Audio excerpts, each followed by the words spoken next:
धर्म स्नेही सत श्रद्धालु यहाँ पर उपस्थित आप सभी भव्यवर पुंडरीक पुण्यात्मा महानुभाव, आचार्य भगवान योगींद्र देव स्वामी विरचित ज्ञानांकुश नामक ग्रंथ में देख रहे थे मंगलाचरण को। वाचना निस्संदेह श्रवण और श्रावक दोनों के लिए उतनी ही महत्वपूर्ण है जितना भोजन ग्रहण करके उसे पचाना आवश्यक होता है। पाचन के बिना भोजन जो भी ग्रहण करते हैं त्रियंच और मनुष्य, वे अपच होकर के शरीर को कष्ट देने वाला रोग का कारण बन जाता है। पाचन ठीक हो जाए तो वही भोजन शक्तिवर्धक, आरोग्यवर्धक, ज्ञान आदि गुणों का क्षेत्रफल बढ़ाने वाला होता है। आचार्यों ने श्रवण व श्रावक के चित्त को एकाग्र करने के लिए ज्ञान रूपी वृक्ष पर रमण करने की बात कही। स्वतस्कंदे धीमान रमयुत मनो मरकट ममुम। इस मरकट रूपी बंदर को श्रुत स्कंदे, श्रुत रूपी स्कंद पर, वृक्ष के तने पर, वृक्ष की शाखाओं पर रमयुत मनो, रमण करावे। किसको? मन रूपी बंदर को। ये मन रूपी बंदर जब तक कोई विषय नहीं दिया जाए तो ये उत्पात मचाता है, ये उपद्रवी है, ये ऊधमी है, ये उत्पाती है, ये शैतान है, ये चंचल है, ये कार्य का विध्वंसक है, बने कार्यों को बिगाड़ने वाला है, तोड़ फोड़ करने वाला है। इसीलिए कोई सघन वृक्ष जो पुष्प पत्र फल आदि से लदा हुआ है उस पर मरकट पहुंच जाता है तो एक शाखा का सारा लेकर के लिपट करके शांति से सो जाता है। ऐसे ही किसी भी श्रुत के पिपासु श्रावक व श्रवण को किसी ग्रंथ की कोई भी पंक्ति जब हृदय का स्पर्श करने वाली होती है तो उस पंक्ति के अंदर निबद्ध भाव को वह ऐसे ही ग्रहण कर लेता है जैसे कोई त्रियंच जानवर गन्ने के उस टुकड़े को चींटी आदि उसमें छेद नहीं करती, उसके ऊपर से चिपक करके ही उसके रस को चूस लेती है, ग्रहण कर लेती है। ऐसे ही ग्रंथ में निबद्ध गाथा, श्लोक, कारिका, सूत्र, वृत्ति, तात्पर्य या भाष्य आदि जो भी हैं, एक पंक्ति भी यदि मिली तो उसे ग्रहण करके इतना तृप्त और संतुष्ट होता है कि शायद कोई निर्धन व्यक्ति चक्रवर्ती के वैभव को पाकर के भी संतुष्ट न हो। ज्ञानामृत का पान करते समय उतनी आनंद की अनुभूति होती है जितनी आनंद की अनुभूति इंद्र अहम इंद्र धड़ेन्द्र आदि को कंठ से निश्चित होते हुए अमृत के माध्यम से भी नहीं होती। इसलिए ज्ञान यह आत्मा को तृप्ति देने वाला है, ज्ञान आत्मा को संतुष्ट करने वाला है, ज्ञान आत्मा को पुष्ट करने वाला है, ज्ञान आत्मा का भोजन है, ज्ञान आत्मा की औषधि है। तो ज्ञानामृत का पान तो बहुत जरूरी है। वो ज्ञानामृत किसमें से निकलता है? जैसे दुग्ध किसमें से निकलता है? मादा पशु के स्तन से। तो ऐसे ज्ञान का अमृत कहाँ से निकलता है? जिन वचनों में से ज्ञान का अमृत झरता है। अमृत झुरझुर आवे जिन वाणी, जिन वाणी में से अमृत झर के आता है। जैसे पर्वतों से झंडे झरते हैं और पानी झर करके आता है, और जब पानी झरता है तो पानी भी झरता है, उसके साथ संगीत भी आता है, उसके साथ सुख भी आता है, उसके साथ आनंद भी आता है, उसके साथ रोगों को दूर करने की औषधि भी आती है। वह मानसिक शारीरिक सभी ताप, आताप, संताप और व्यथा व्याधि सबको दूर करने में वह झरना समर्थ होता है।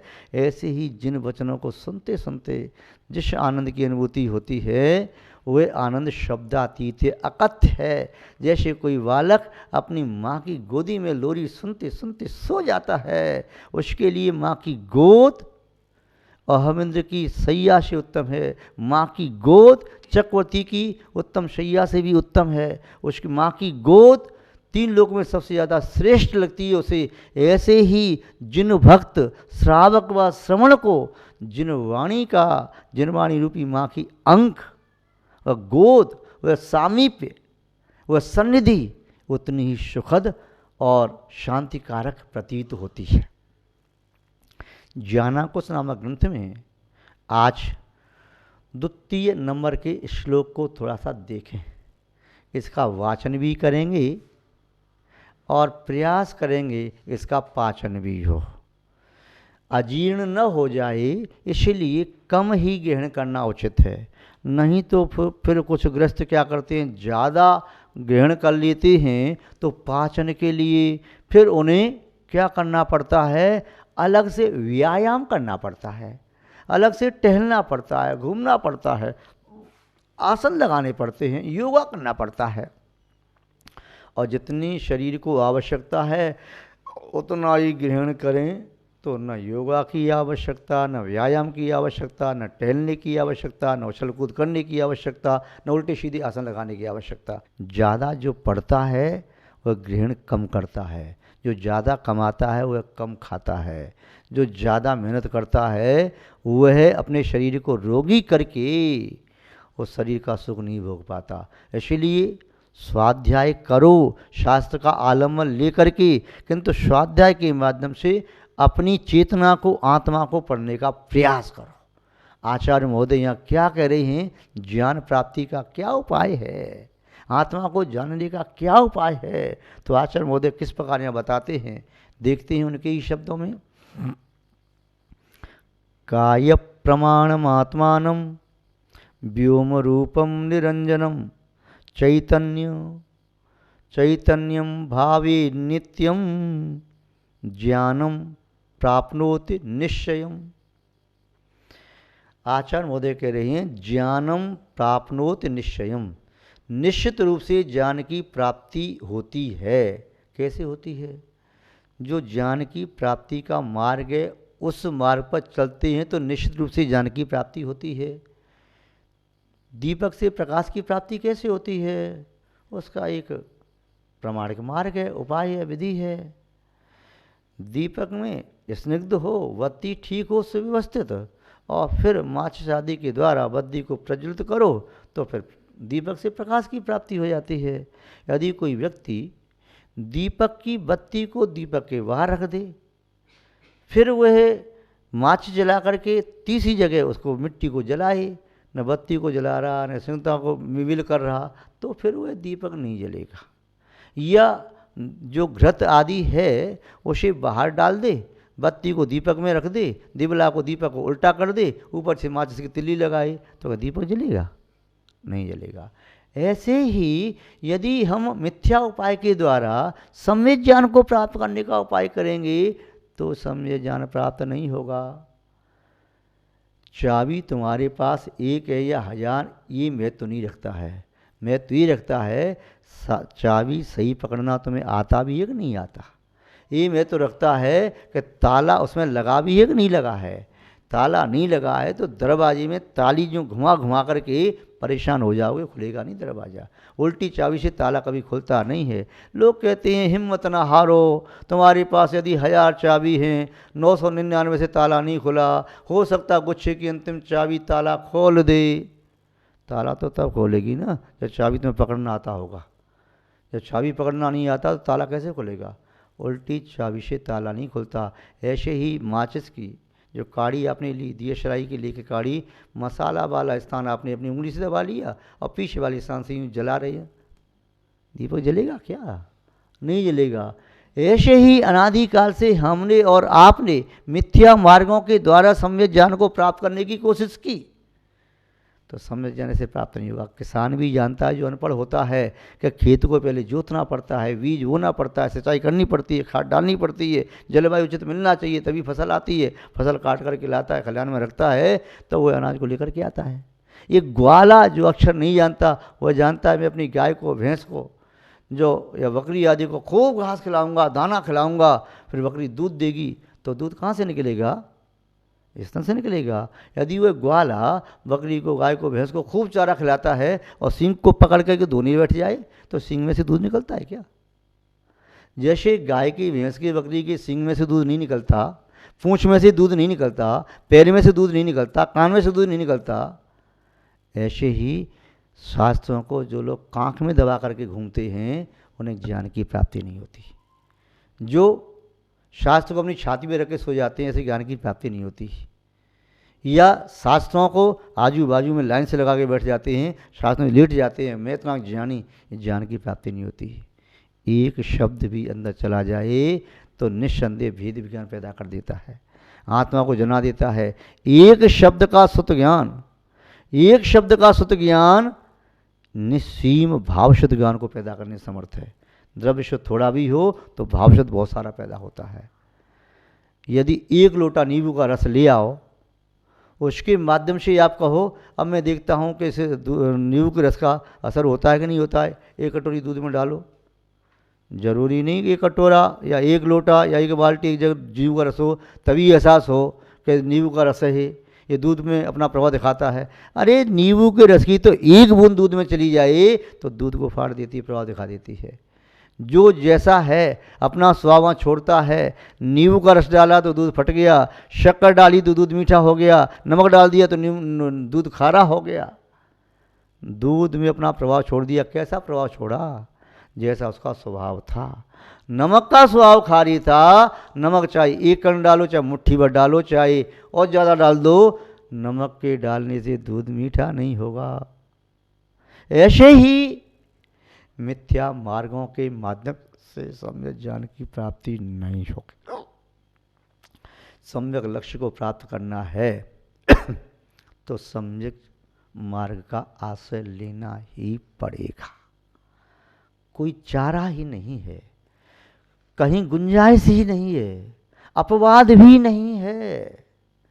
वह एक ही मार्ग था, वह एक ही मार्ग है, एक ही मार्ग होगा, दूसरा न था, न है, न कभी हो सकेगा।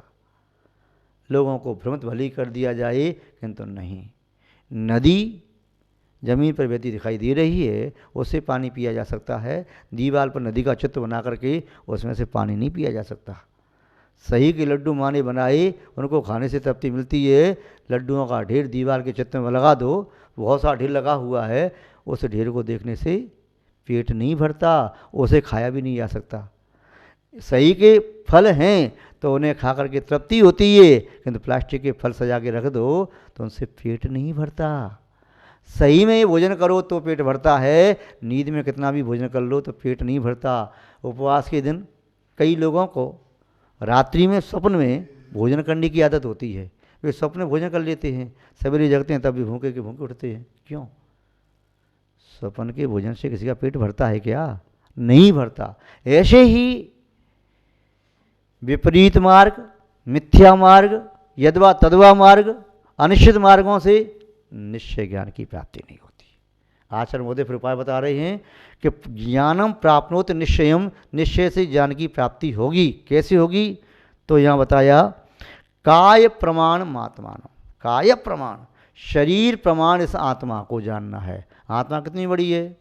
कोई मानता है आत्मा यहाँ पर छोटी सी चावल के दाने के बराबर, चींटी के बराबर और छोटी सी है। कोई मानता है आत्मा अंगूठे में रहती है, कोई मानता है आत्मा मस्तक में रहती है, कोई मानता है आत्मा ब्रह्मस्थान यहाँ रहती है, कोई मानता है आत्मा नाभि में रहती है। ये सब भ्रांत हैं, धारणा है। आत्मा शरीर के संपूर्ण प्रदेशों में रहती है। इस पुद्गल प्रदेशों में आत्मा के प्रदेश विद्यमान है, कोई भी ऐसा प्रदेश बाहर नहीं जिसमें आत्मा का अंश नहीं हो।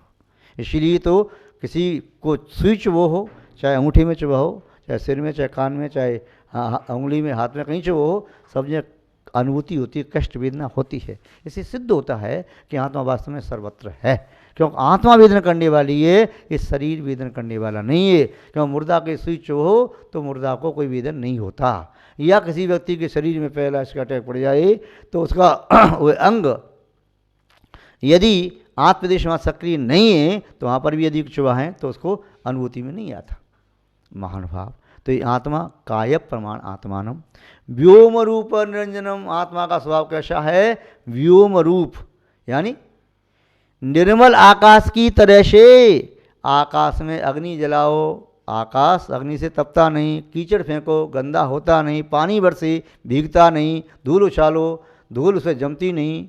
जैसे आकाश है ऐसे ही स्वभाव की अपेक्षा से मेरी आत्मा भी शुद्ध है, नित्य है, निरंजन है, अविकारी है, अविनाशी है, ऐसी मेरी आत्मा है।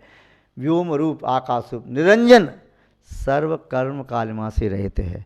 अनादिकाल से कर्म कालमा लग गई, एक बार छूट जाए कर्म कालमा आत्मा से, फिर संपूर्ण पुद्गल जितने भी हैं ना, जीवों से अनंत अनंत अनंत गुणी पुद्गल जो हैं वर्गणाएं, उनकी सामर्थ्य नहीं है कि शुद्ध आत्मा के एक भी उपदेश को बांध सके। थोड़ी सी गलती अपनी आत्मा से हो जाती है, ये आत्मा राग द्वेष कर लेती है, मोह कर लेती है, इसलिए मूर्त बन करके उन कर्मों का बंद कर लेती है। किंतु मेरी आत्मा कैसी है? नित्य निरंजन निर्विकारी। निरंजन में कहिए तो निरंजन, अंजन कहिए तो कालिमा कज्जल। कज्जल क्या है आत्मा का? आत्मा कज्जल है द्रव्य कर्म, भाव कर्म, नो कर्म, उससे रहित है।